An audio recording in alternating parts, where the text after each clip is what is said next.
عشق نبوی میں چور کو معاف کر دینا۔ ایک بزرگ حج کے سفر پر گئے، ایک جگہ سے گزر رہے تھے، ان کے ہاتھ میں ایک تھیلا تھا، اس میں کچھ پیسے تھے۔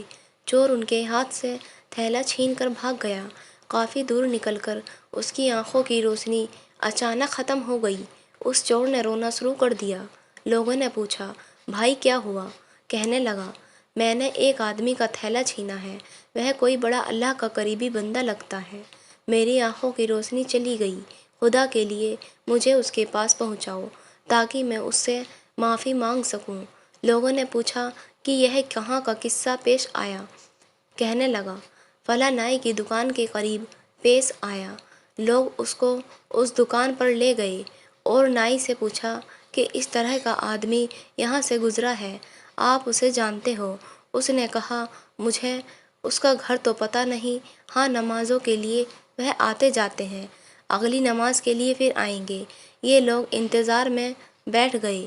وہ بزرگ اپنے وقت پر تشریف لائے۔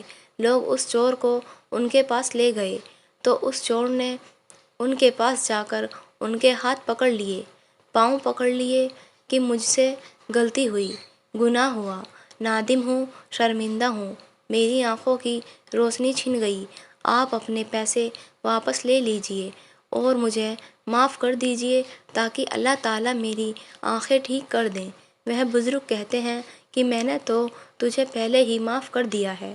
یہ سن کر چور بڑا حیران ہوا، کہنے لگا، حضرت میں تو آپ کا تھیلا چھین کر بھاگا اور آپ کہتے ہیں کہ معافی مانگنے سے پہلے ہی معاف فرما دیا۔ وہ فرمانے لگے، ہاں میرے دل میں کوئی بات آ گئی تھی۔ فرمانے لگے، میں نے ایک حدیث پڑھی جس میں نبی اکرم صلی اللہ علیہ وسلم نے فرمایا کہ قیامت کے دن جب میری امت کا حساب پیش کیا جائے گا تو میں اس وقت تک میزان کے قریب رہوں گا جب تک میری آخری امت کا فیصلہ نہیں ہو جاتا۔ میرے دل میں یہ بات آئی کہ اگر میں نے اس چور کو معاف نہیں کیا تو قیامت کے دن یہ مقدمہ پیش ہوگا اور جتنی دیر میرے مقدمے کا فیصلہ ہونے میں لگے گی، اللہ کے نبی علیہ السلام کو اتنی دیر جنت سے باہر رہنا پڑے گا۔ اس لیے میں نے معاف کر دیا کہ نہ تو مقدمہ پیش ہوگا، نہ ہی میرے محبوب کو جنت میں جانے میں دیر ہوگی، وہ جلد جنت میں تشریف لے جائیں گے۔